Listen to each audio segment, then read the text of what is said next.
Bismillahirrahmanirrahim. Assalamualaikum warahmatullahi wabarakatuh. Dikasihi Tuan Imam, dihormati ahli-ahli jawatan kuasa masjid, pimpinan masyarakat setempat, muslimin, muslimat, hadirin, hadirat yang dimuliakan Allah Subhanahu wa taala sekalian. Innal hamdalillah nahmaduhu wa nasta'inuhu wa nastaghfiruh wa na'udzu billahi min shururi anfusina wa min sayyiati a'malina man yahdihillahu fala mudhillalah wa man yudlil fala hadiyalah. Ashhadu an la ilaha illallah wahdahu la syarikalah wa ashhadu anna Muhammadan abduhu wa rasuluh.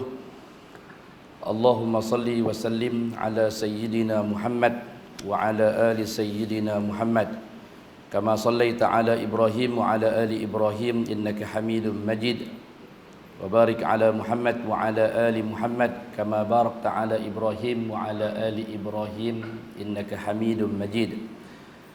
Amma ba'd, fa inna asdaqal hadis kitaballah wa khairal hadi hadi Muhammadin sallallahu alaihi wasallam wa syarrul umuri muhdatsatuha wa kullu muhdatsatin bid'ah wa kullu bid'atin dhalalah wa kullu dhalalatin finnar, atau kama qala Rasulullah sallallahu alaihi wasallam, Allahumma faqihna fid din wa 'allimna ta'wil. Usikum bi taqwallah faqad fazal muttaqun. Alhamdulillah, bersyukur kita kehadrat Allah Subhanahu wa taala kerana dengan limpah kurnia dan izinnya kita masih lagi diberikan kesempatan dan kelapangan untuk sama-sama kita meneruskan kuliah maghrib mingguan kita ini.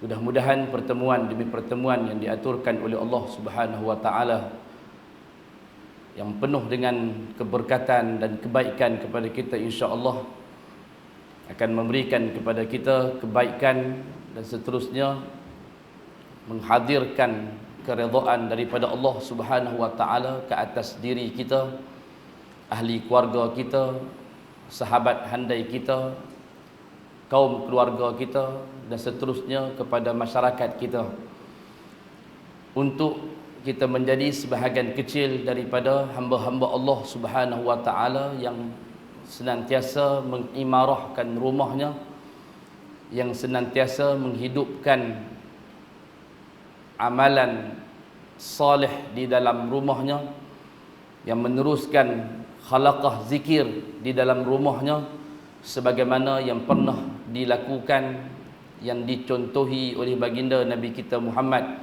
sallallahu alaihi wasallam, dan mudah-mudahan ianya dapat memberikan kebaikan yang bermanfaat terutamanya dalam membentuk perjalanan kita menuju kepada Allah Subhanahu wa taala, dalam menyempurnakan takwa kita kepada Allah Subhanahu wa taala, dalam menyempurnakan peribadatan kita kepada Allah, dalam menyempurnakan sifat-sifat kehambaan diri kita kepada Allah Subhanahu wa taala, yang tidak lain dan tidak bukan semuanya adalah untuk kita mengharapkan redha daripada Allah Subhanahu wa taala ke atas diri kita, sebagaimana Allah Subhanahu wa taala meredai para sahabat ridwanullah alaihim ajma'in.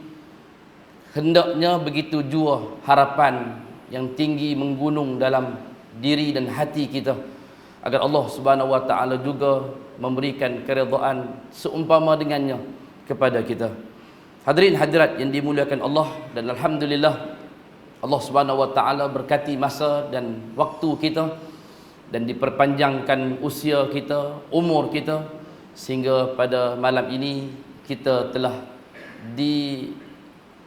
berada pada malam yang kedua daripada Zulhijjah, yang mana kita telah mendengar secara panjang lebar dalam kupasan kuliah Jumaat yang lalu bahawa kita akan memasuki 1 Zulhijjah pada hari Selasa, dan kita akan berada pada hari-hari yang dihitung di sisi Allah Subhanahu wa taala, hari-hari yang diperkirakan di sisi Allah Subhanahu wa taala, ayyamin ma'dudat, hari-hari yang Allah Subhanahu wa taala letakkan satu bentuk keredaan yang sangat tinggi, di mana Allah Subhanahu wa taala menjadikan 10 hari yang terawal daripada Zulhijjah ini adalah hari-hari yang terbaik di sisinya, sebagaimana firman Allah Subhanahu wa taala, wal fajr wa layalin ashr, dan demi waktu fajar dan juga demi malam 10.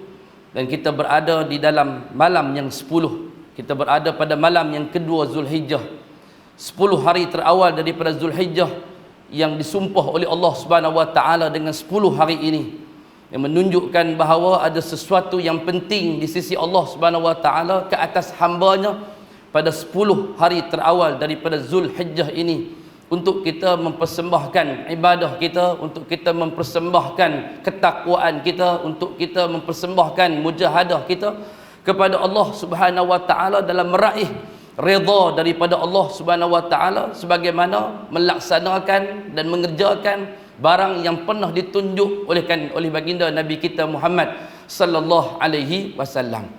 Melaksanakan amal soleh di sisi Allah Subhanahu wa taala, melaksanakan sunnah yang ditinggalkan oleh baginda Nabi kita Muhammad sallallahu alaihi wasallam. Dalam sebuah riwayat yang dihasankan oleh Syekh Nasruddin Al-Albani dalam kitabnya Irwaul Ghali, menyatakan kana Sa'id ibn Jubair radhiyallahu anhu, Sa'id ibn Jubair idza dakhala ayyamil ashr ijtahada ijtihadan shadidan hatta ma yakadu yaqdiru alaihi.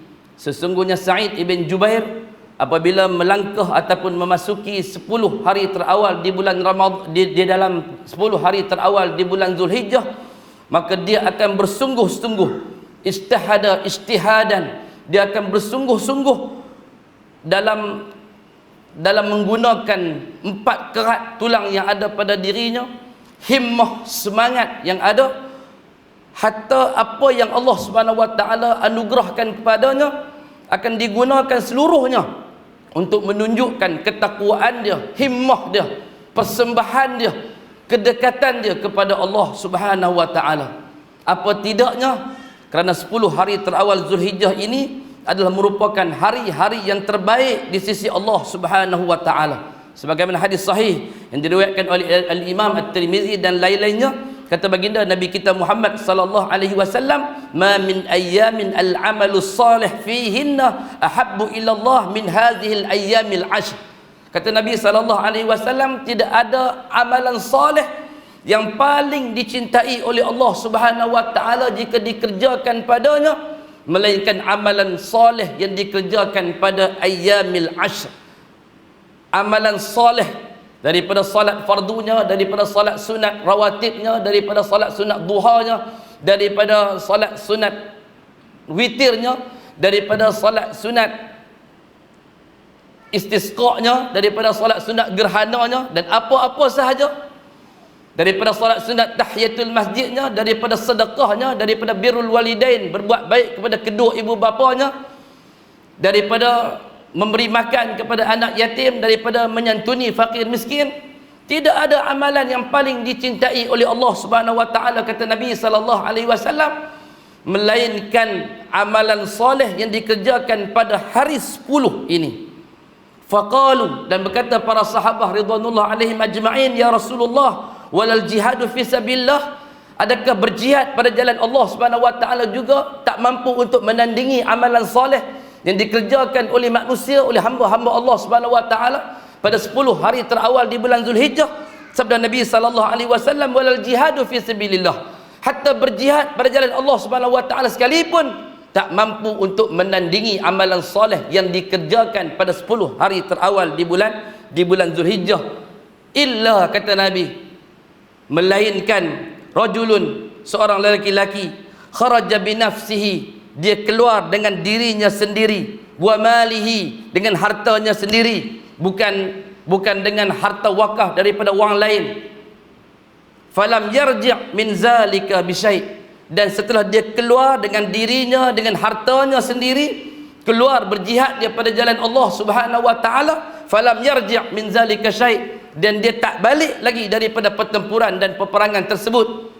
Dalam riwayat yang lain menyebutkan hatta saqata wajhuhu fit turab, sehingga wajahnya tersembam ke atas tanah.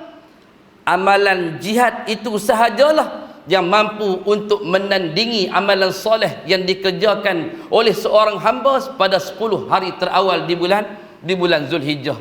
Oleh yang demikian, hadirin hadirat yang dimuliakan Allah Subhanahu wa taala sekalian, maka kita ada lagi berbaki 8 hari menuju kepada hari raya Aidil Adha. Mudah-mudahan Allah Subhanahu wa taala menganugerahkan kepada kita kekuatan. Allah Subhanahu wa taala memberkati waktu dan masa dalam kehidupan kita 24 jam, dan Allah Subhanahu wa taala memberikan kepada kita raghbah, rasa gemar, rasa bersemangat untuk memperbanyakkan amal soleh di dalam 10 hari terawal ini demi mengharapkan redha daripada Allah Subhanahu wa taala.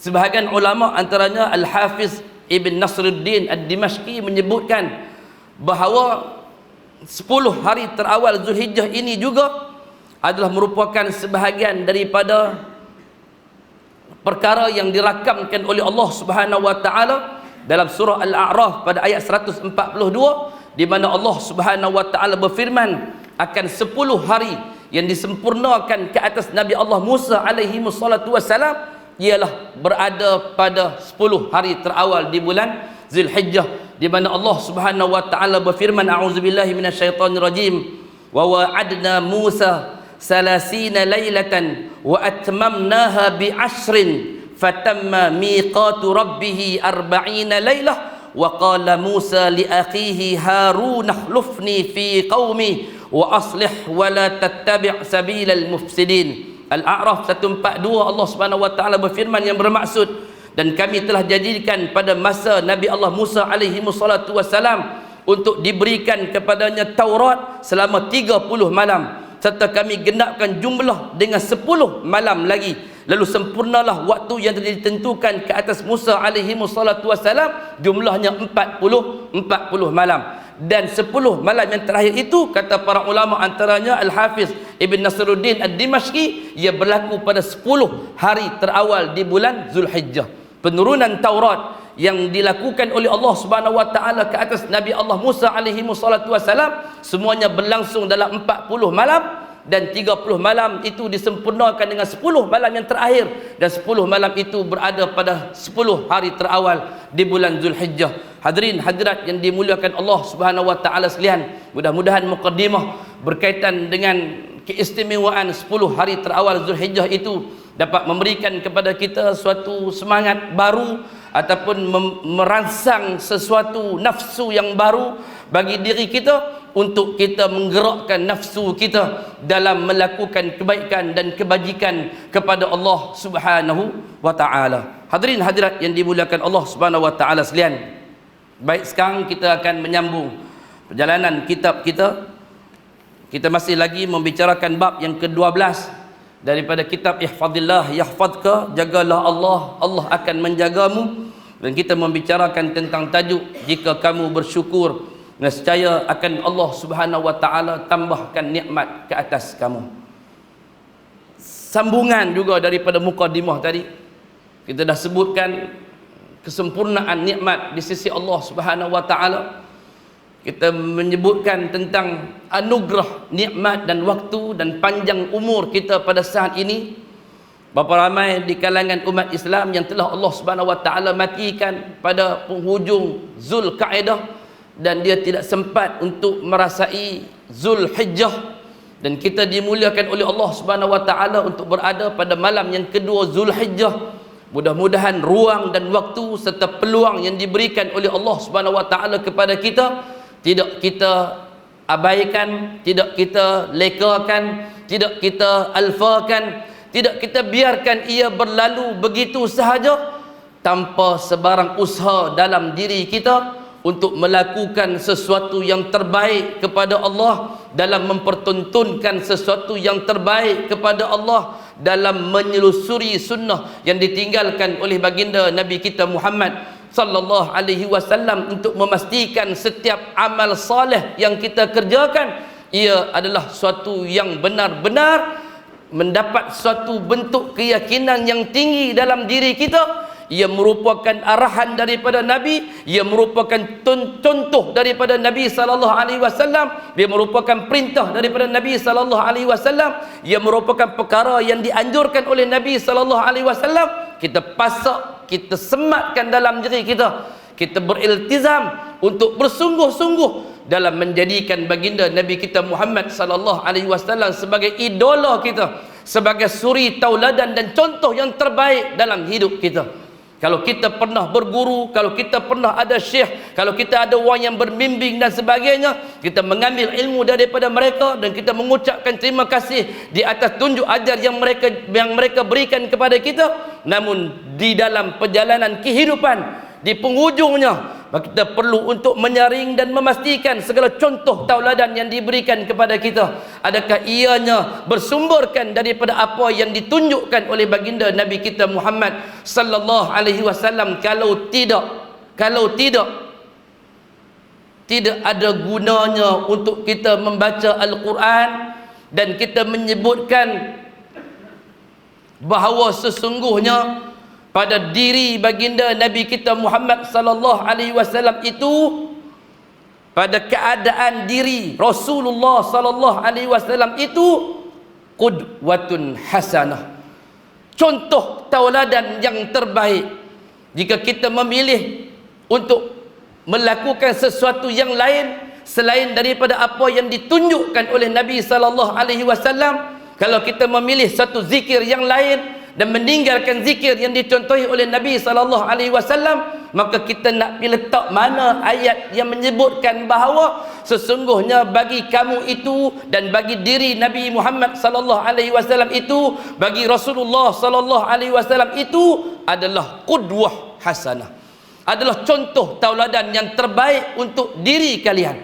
Tidak ada contoh yang terbaik, tidak ada idola yang tertinggi dalam diri para sahabat ridwanullah alaihim ajma'in melainkan mencontohi baginda Nabi kita Muhammad sallallahu alaihi wasallam.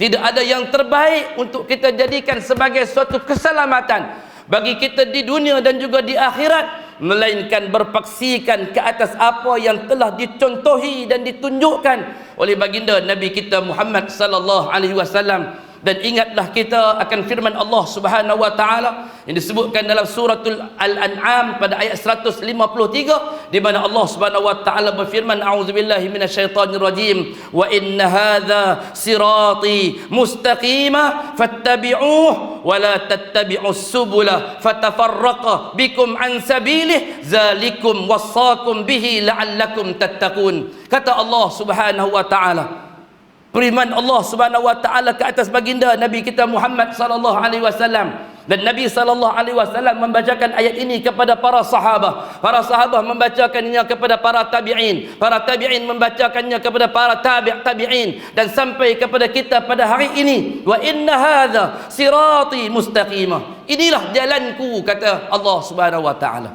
Nabi baca ayat daripada Allah Subhanahu wa taala, inilah jalanku, inilah jalanku mustaqimah, inilah jalanku yang lurus, fattabi'uh, ikutilah jalanku ini.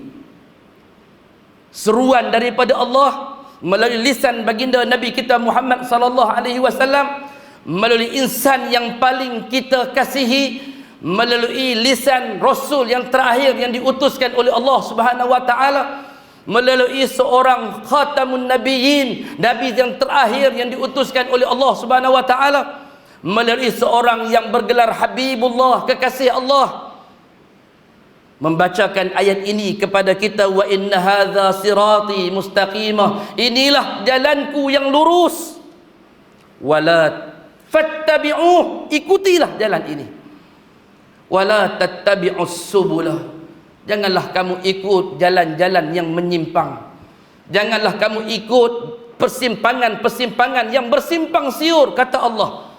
Kata Nabi dalam bacaannya, fatafarraqa bikum an sabilih, nescaya kalian akan bercerai-berai kamu daripada jalan yang lurus yang ditunjukkan oleh Allah Subhanahu wa taala melalui aku sebagai rasul, sebagai petunjuk yang menunjukkan kepada kalian jalan menuju kepada Allah Subhanahu wa taala. Dan kita tidak boleh untuk apa? untuk kita membandingkan jalan yang lurus yang ditunjukkan oleh Nabi sallallahu alaihi wasallam ini sebagai makanan.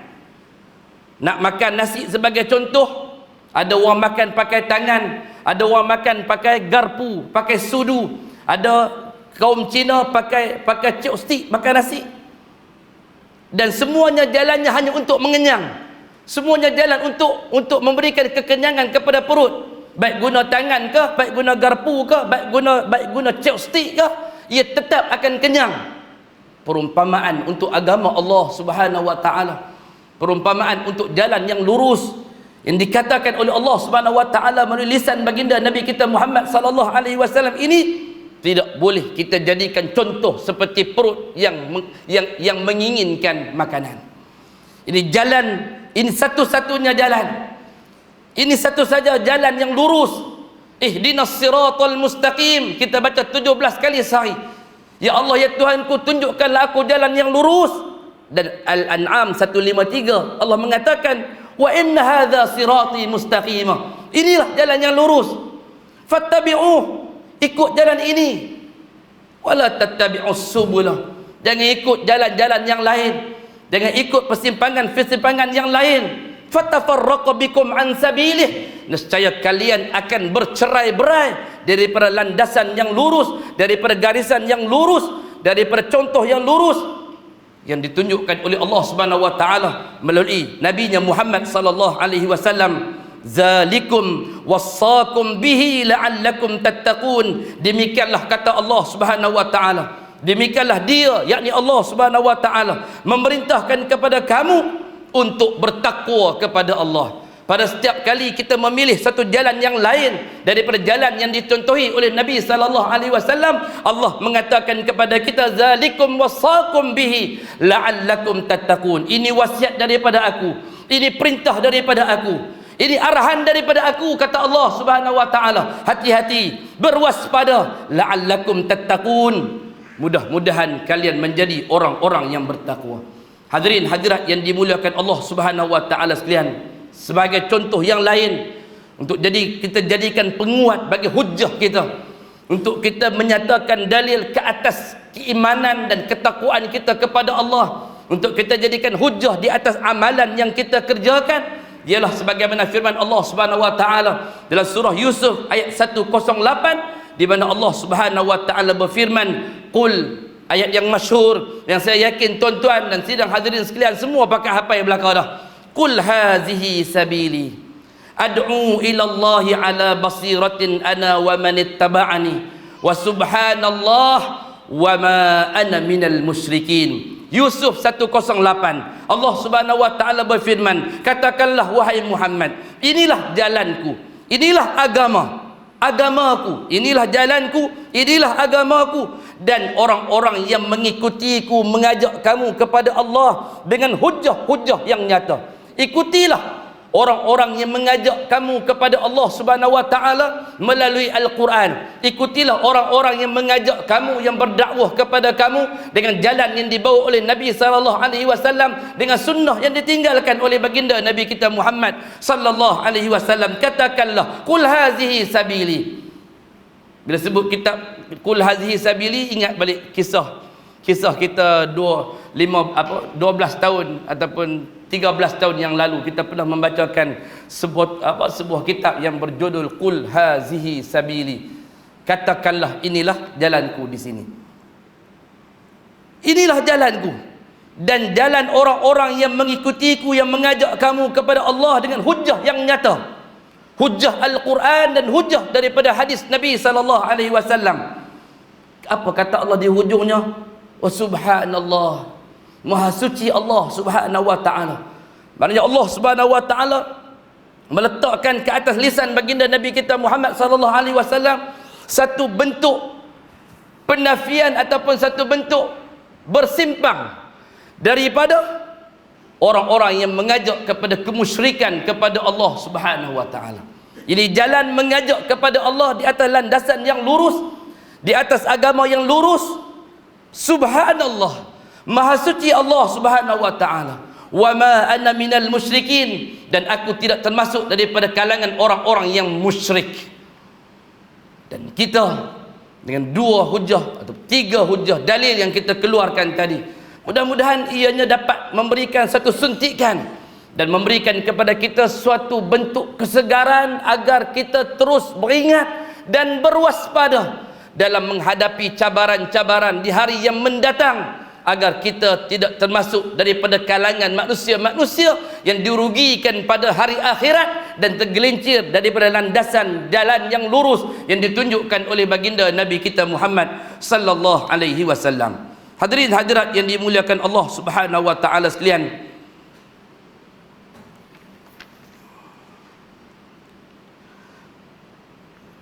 wahai saudara-saudaraku di jalan Allah Subhanahu wa taala, kata pengarang kitab kita, sesungguhnya segala nikmat yang Allah Subhanahu wa taala berikan kepada kita tidak akan terpelihara kecuali dengan mengungkapkan kesyukuran kepada Allah. Pengarang kitab kita, muallif kitab kita mengatakan, wahai saudara-saudaraku yang berada di atas jalan Allah Subhanahu wa taala, ingatlah kalian bahawa sesungguhnya nikmat yang Allah Subhanahu wa taala berikan kepada kita ini tidak akan terpelihara kecuali dengan mengungkapkan kesyukuran kita kepada Allah Subhanahu wa taala. Allah Subhanahu wa taala berfirman dalam surah Ibrahim ayat yang ke-7, la in syakartum la azidannakum wa la in kafartum inna azabi lasyadid. Sesungguhnya jika kamu bersyukur pasti kami akan menambah nikmat ke atasmu, dan jika kamu mengingkari nikmat aku, kata Allah, maka sesungguhnya azabku tersangat-sangatlah pedih. Nikmat yang Allah Subhanahu wa taala berikan yang tak terhitung, wa in ta'uddu ni'matallah la tuhsuha.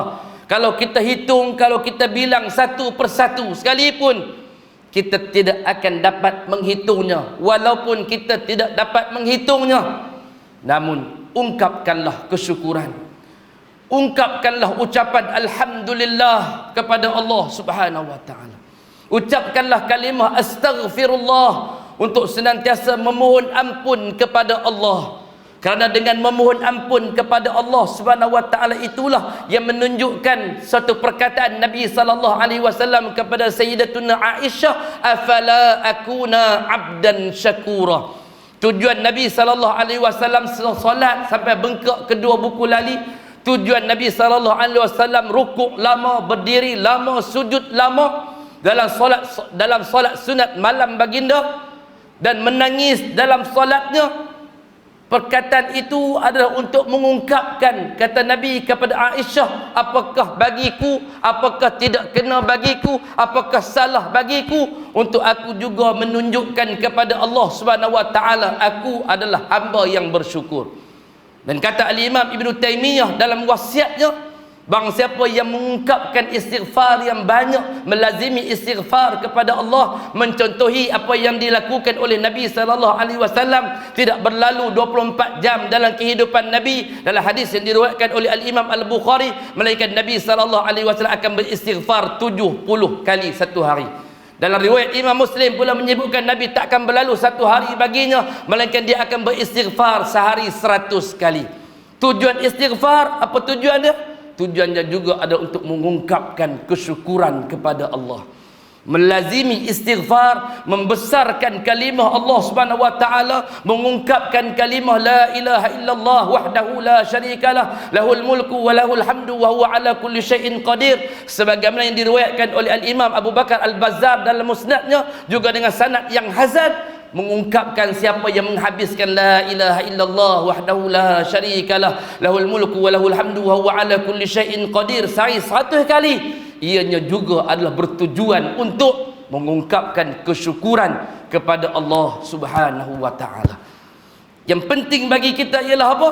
Untuk selalu mengungkapkan kesyukuran melalui kalimah istighfar, melalui kalimah la ilaha illallah wahdahu la syarikalah, melalui kalimah alhamdulillah. Ianya adalah tujuan bagi mempersembahkan diri kita untuk berada pada pandangan khusus di sisi Allah Subhanahu wa taala, di antara hamba-hamba yang diperhatikan, untuk kita menjadi sebahagian daripada hamba-hamba yang dicintai oleh Allah Subhanahu wa taala. Al-baramikah adalah sebuah keluarga yang hidup pada masa khilafah Abbasiyah. Mereka mengecat istana-istana mereka dengan air emas, akan tetapi mereka berpaling daripada ajaran Allah Subhanahu wa taala. Sekarang kita mengeluarkan kisah keluarga Al-Baramikah, sebahagian daripada keluarga yang ada pada dinasti ataupun kekhilafahan Bani Abbasiyah, yang mana mereka menghiasi, mengecat istana mereka dengan air yang disaring daripada emas, akan tetapi mereka berpaling daripada ajaran Allah Subhanahu wa taala. Mereka sama sekali tidak berlaku adil kepada Allah Subhanahu wa taala. Mereka tidak berlaku adil sesama manusia. Mereka tidak takutkan akan Allah Subhanahu wa taala, dan mereka bahkan mengumpul botol-botol arak di dalam istana-istana yang megah, dan mereka menghiasi istana dengan para wanita, dengan para perayu, para pemuas nafsu di dalam istana.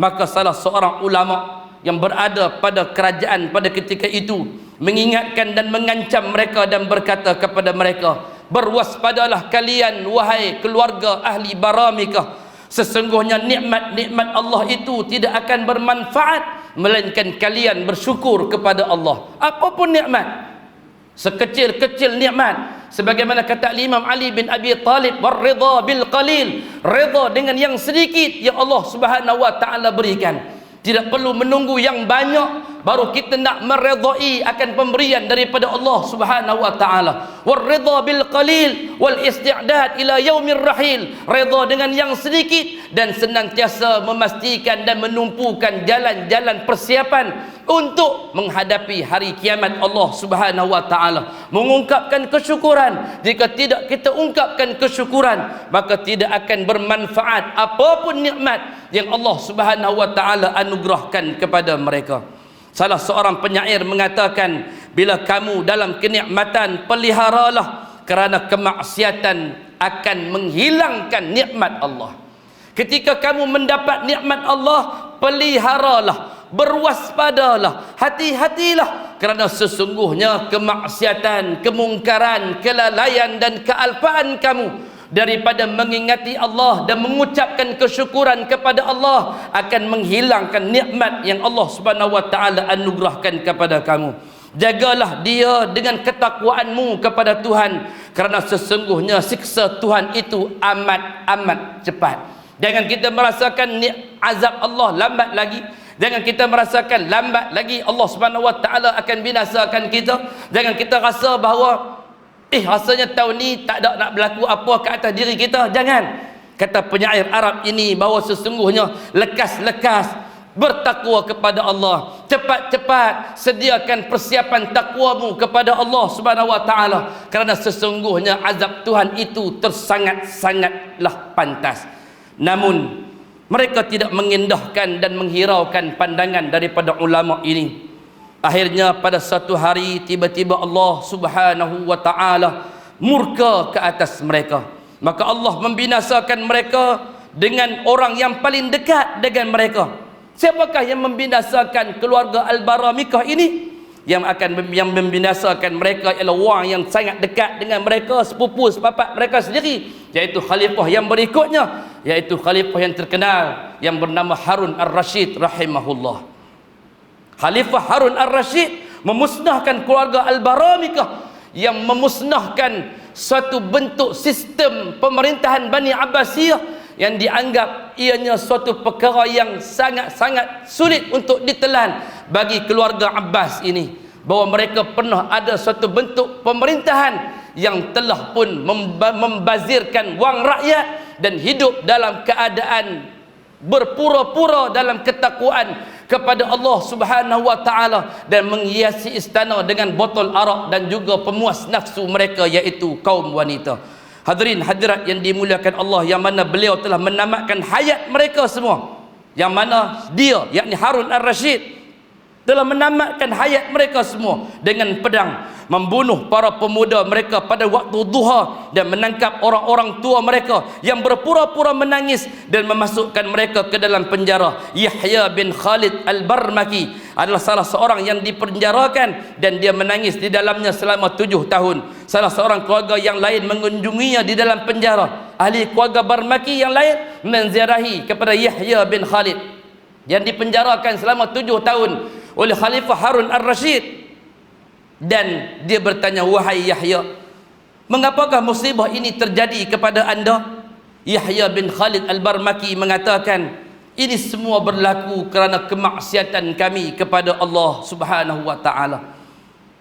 Ingat, orang yang pernah diuji dengan kemaksiatan dan dimusnahkan dengan kemaksiatan, dia tidak akan mengatakan sesuatu yang lain, melainkan dia hanya akan mengatakan apa yang berlaku ke atas dirinya adalah disebabkan kemungkaran dan kemaksiatan dia kepada Allah Subhanahu wa taala.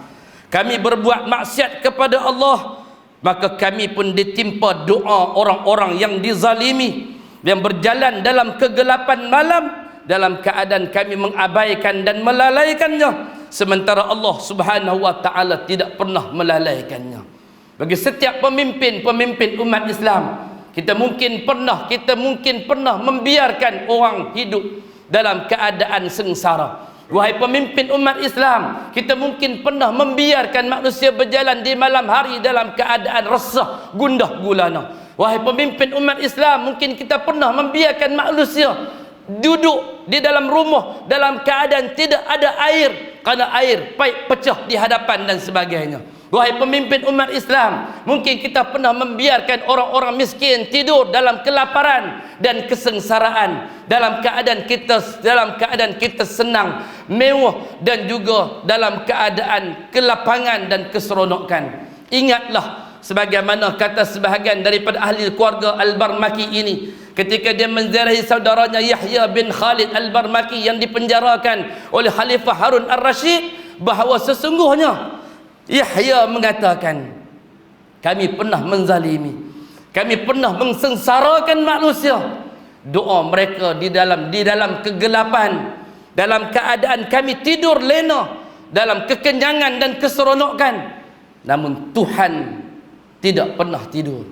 Dalam keadaan kami lalai mengabaikan mereka, Tuhan tidak pernah lalai, tidak pernah mengabaikan mereka. Dengan sebab doa orang-orang yang dizalimi ini, kata Yahya bin Khalid Al-Barmaki, maka kami dimusnahkan oleh Allah Subhanahu wa taala. Hadirin hadirat yang dimuliakan Allah Subhanahu wa taala sekalian, Maha suci Allah Subhanahu wa taala. Sesungguhnya doa orang-orang yang dizalimi, doa orang-orang yang saleh di dalam kegelapan malam, di malam hari itu sangat dekat dengan Allah Subhanahu wa taala. Membenarkan apa yang disabdakan oleh baginda Nabi sallallahu alaihi wasallam, innallaha tabaraka wa taala yanzilu ila sama'id dunya fi sulusail akhir. Dan hadis sahih menyebutkan bahawa sesungguhnya Allah Subhanahu wa taala yang maha suci turun ke langit dunia pada 1/3 malam yang terakhir untuk mendengar sebahagian daripada rintihan manusia-manusia yang pendosa, yang inginkan taubatnya diterima oleh Allah, akan diperkenankan taubatnya oleh Allah. Yang akan turun dan mendengar daripada apa? Daripada orang-orang yang sengsara, yang dizalimi, yang memohon kepada Allah Subhanahu wa taala akan kebaikan dan kebajikan, akan dikurniakan kepadanya kebaikan dan kebajikan. Bagi orang yang ada hajat, orang yang ada keperluan, akan ditunaikan hajatnya oleh Allah Subhanahu wa taala dalam bentuk kaedah dasar, dalam pandangan umum, dalam akal yang waras. Kita boleh mengatakan Allah Subhanahu wa taala tak perlu untuk mengatakan aku nak turun ke langit dunia. Dan Allah Subhanahu wa taala wa huwas samiul basir. Allah Subhanahu wa taala maha melihat, Allah Subhanahu wa taala maha mendengar, dan pendengaran Allah Subhanahu wa taala lebih daripada segala-galanya yang mampu untuk kita tafsirkan ataupun mampu untuk kita bayangkan. Namun dalam memberikan satu bentuk pendidikan kepada umat baginda Nabi sallallahu alaihi wasallam untuk menunjukkan akan kedekatan daripada Allah Subhanahu wa taala, bila satu orang hamba berjalan kepada Allah Subhanahu wa taala, Allah akan berlari kepadanya. Bila satu orang berlari kepada Allah, Allah akan berlari dengan lebih laju ke atasnya. Bagi orang yang mendekati Allah Subhanahu wa taala dengan satu shibra, dengan satu jengkal, Allah Subhanahu wa taala akan mendekatinya dengan satu zira', dengan satu hasta. Bagi satu orang hamba Allah yang mendekati Allah dengan satu hasta, Allah akan mendekatinya dengan satu ba', iaitu satu depa. Jika orang itu datang berjalan, Allah akan datang berlari. Jika dia datang berlari, Allah akan lari lebih laju daripadanya. Nak menunjukkan bahawa Allah Subhanahu wa taala itu senantiasa menyeru kepada kita. Allah Subhanahu wa taala senantiasa menantikan kita. Allah Subhanahu wa taala duk tunggu saja daripada kalangan kita. Siapa yang mahu beristighfar akan diberikan pengampunan. Siapa yang memerlukan hajat akan ditunaikan hajat. Siapa yang memerlukan perlindungan akan diperlukan perlindungan. Ayat iyyaka na'budu wa iyyaka nasta'in tidak akan dibiarkan begitu sahaja oleh Allah Subhanahu wa taala, melainkan ianya akan diperkenankan. Tidak ada kubur, tidak ada tok keramat, tidak ada pengsu besar, tidak ada pokok besar, tidak ada tok wali yang besar, tidak ada siapa yang lebih besar yang mampu untuk memperkenankan sesuatu daripada Allah Subhanahu wa taala. Tidak ada, tuan-tuan. Kalau ada, dia akan apa? Ia akan melemahkan satu bentuk ayat berkaitan dengan iyyaka na'budu wa iyyaka nasta'in. Dia akan melemahkan tentang jalan, wa inna hadza sirati mustaqimah. Dia akan melemahkan qul hadhihi sabili ad'u ila Allah ala basiratin ana wa man ittaba'ani. Semua ayat-ayat itu akan kelihatan lemah dan tidak akan ada fungsinya kalau ada sesuatu yang lain yang boleh menjalankan kerja Allah. Jika ada sesuatu yang lain yang boleh memberikan perlindungan, yang boleh menunaikan hajat, yang boleh memberikan kesembuhan, tidak ada fungsi pada ayat-ayat tersebut. Jika Allah Subhanahu wa taala membenarkan kita untuk melakukan hal yang demikian. Namun ajaran baginda Nabi kita Muhammad sallallahu alaihi wasallam tidak mengizinkan hal yang demikian. Ajaran Nabi sallallahu alaihi wasallam tak membenarkan kita untuk menyeru kepada yang lain selain daripada Allah Subhanahu wa taala. Seruan hanya sahaja kepada Allah Subhanahu wa taala. Tidak ada seruan kepada yang lain melainkan hanya sahaja kepada Allah Subhanahu wa taala. Tidak ada kesyukuran, hanya sahaja kepada Allah Subhanahu wa taala. Hadirin hadirat yang dimuliakan Allah Subhanahu wa taala sekalian. Maha suci Allah Subhanahu wa taala yang telah memakbulkan doa orang-orang yang dizalimi, doa orang-orang soleh di kegelapan malam suatu hari. Sayyidina Ali bin Abi Talib radhiyallahu anhu ditanya, berapa jarak bumi dengan Arasy? Maka Ali bin Abi Talib menjawab, doa orang yang mustajab diangkat oleh Allah Subhanahu wa taala di atas awan. Lalu dia berfirman dalam hadis qudsi, demi keagungan dan kemuliaanku, kata Allah, sesungguhnya aku akan menolongmu meskipun beberapa saat kemudian. Dalam hadis yang diriwayatkan oleh Imam Ahmad, At-Tirmizi, Ibnu Majah, Ibnu Khuzaimah, Ibn Hibban dan lain-lainnya menyatakan bahawa sesungguhnya satu orang bertanya kepada Ali bin Abi Talib sejauh mana jarak antara bumi dengan Arasy. Ali bin Abi Talib menjawab, jaraknya hanya sekadar mustajab doa satu orang yang diangkat doanya oleh Allah Subhanahu wa taala. Dekat sangat. Yang diangkat, dia letak di atas awan. Kemudian Allah berfirman, demi keagungan dan kemuliaanku, sesungguhnya aku akan menolongmu meskipun beberapa saat kemudian. Dalam sekelip mata, bila Allah Subhanahu wa taala menginginkan suatu kebaikan, nescaya Allah Subhanahu wa taala akan memberikan dan menunaikan. Allah Subhanahu wa taala berfirman, wa man yashkur fa innama yashkuru li nafsihi, dan barang siapa yang bersyukur kepada Allah, maka sesungguhnya ia bersyukur untuk dirinya sendiri. Siapa yang bersyukur kepada Allah, siapa yang melaksanakan konsep syukur, menyempurnakan konsep syukur kepada Allah, fa innama yashkuru li nafsihi, sebenarnya dia sedang mengasihani diri dia sendiri. Dia sedang berterima kasih ke atas dirinya, ke atas tulang empat keratnya, ke atas ruh di dalam tubuhnya, di atas matanya, di atas telinganya, lidahnya, lisannya, tangan kakinya. Terima kasih. Terima kasih di atas segala nikmat, dan terima kasih kerana kalian telah menggerakkan diri yang kaku ini untuk mengabdikan diri kepada Allah. Kalian tidak tunduk kepada yang lain, kalian tidak menyembah kepada yang lain, kalian tidak berharap kepada satu yang lain, kalian tidak mensyirikkan Allah Subhanahu wa taala dalam apa jua keadaan. hatta riya, hatta ujub kepada Allah.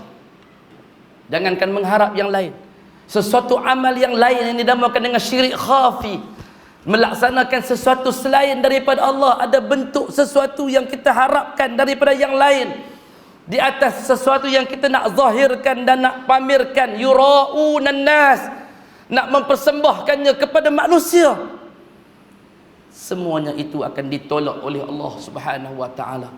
Kerana prinsip dan dasar peribadatan itu ialah wa ma umiru illa liya'budullaha mukhlishina lahuddin. Kerana sesungguhnya prinsip beribadah kepada Allah itu, kalian tidak diperintahkan untuk menunaikan ibadah melainkan hanya sahaja kepada Allah Subhanahu wa taala. Dan Allah Subhanahu wa taala berfirman, wasanajzis syakirin, Ali Imran 145, dan kami akan memberikan balasan kepada orang-orang yang bersyukur. Orang-orang yang bersyukur akan mendapat satu bentuk pembalasan yang sempurna di sisi Allah Subhanahu wa taala. Wahai hadirin yang dimuliakan, tingkatkanlah keimanan. Wahai hadirin yang dimuliakan oleh Allah, wahai sidang pendengar yang mendengar tazkirah dan perkongsian pada malam ini, bertakwalah kepada Allah, tingkatkanlah kualiti keimanan kepada Allah, tingkatkanlah keazamanmu untuk terus menyembah Allah dan mengharapkan hanya sahaja kepada Allah Subhanahu wa taala.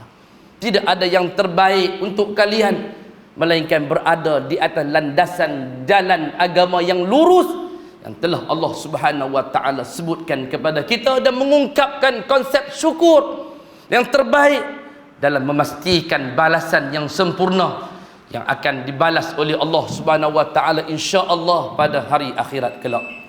Salah seorang ulama salaf pernah ditanya, apakah arti daripada syukur? Dia menjawab, artinya bahawa mata bersyukur dengan menangis kerana takutkan Allah, bukan menangis kerana disebabkan nyanyian merdu yang mengasyikkan. Kerana sebahagian manusia ada yang menangis ketika mendengar muzik, ada manusia yang menangis ketika menonton filem, tetapi dia tidak pernah menangis ketika mendengar bacaan Al-Quran dan ketika dia berzikir kepada Allah Subhanahu wa taala. Sebahagian ulama salaf memberikan jawapan kepada soalan yang ditanyakan kepadanya, bagaimanakah nak kita ungkapkan nikmat mata yang bersyukur kepada Allah? Ialah dengan menjadikan mata itu mengalir air matanya pada saat membaca ayat-ayat Allah Subhanahu wa taala, mengalir air mata bagi mata tersebut ketika mengenangkan dosa-dosanya dan memohon taubat kepada Allah Subhanahu wa taala. Mata yang selalu untuk mengalirkan air matanya saat dia berzikir, mengenangkan Allah, membesarkan Allah, mengagungkan dan mengesakan Allah Subhanahu wa taala. Dia tidak jadi mata yang menangis kerana sesuatu yang lain, melainkan mata itu hanya menangis kerana takutkan akan Allah Subhanahu wa taala.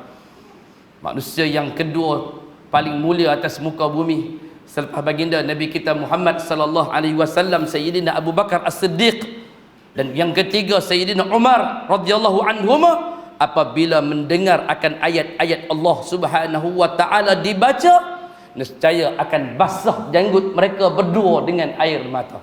Ini catatan yang sahih yang dirakamkan oleh Dr. Aid Al-Qarni dalam kitab kita, bahawa sesungguhnya untuk kita bawa akan keadaan diri kita dalam mengungkapkan kesyukuran dan nak kita letakkan kayu ukur sejauh mana para sahabat ridwanullah alaihim ajma'in dengan diri kita. Abu Bakar, Umar, jika dibacakan di hadapan mereka akan ayat-ayat Allah, nescaya akan basah janggut mereka kerana basahan daripada kedua biji mata mereka. Hadirin hadirat yang dimuliakan Allah, salah seorang salaf pula berkata, mensyukuri mata adalah dengan menangis, dan mensyukuri hati adalah dengan merasa malu ke hadrat Allah yang Maha Esa. Apabila hati sudah menerima Allah dengan penuh, maka dia benar-benar akan mendapat kebahagiaan dunia dan juga akhirat. Wallahu a'lam. Mudah-mudahan perkongsian kita ini ada manfaat untuk kita bersama dalam kita mengorak langkah dan memenuhi 10 hari terawal Zulhijjah ini, agar kita keluar pada pagi hari raya Aidil Adha dalam keadaan kita menjadi manusia yang diredai oleh Allah Subhanahu wa taala dan telah pun melaksanakan amalan soleh yang terbaik di sisi Allah Subhanahu wa taala, insya-Allah. Mudah-mudahan Allah Subhanahu wa taala akan senantiasa memberkati dan merahmati kita semua, insya-Allah. Amin, Allahumma amin. Sekian, wabillahi taufik wal hidayah wal ridha wal inayah. Assalamualaikum warahmatullahi wabarakatuh.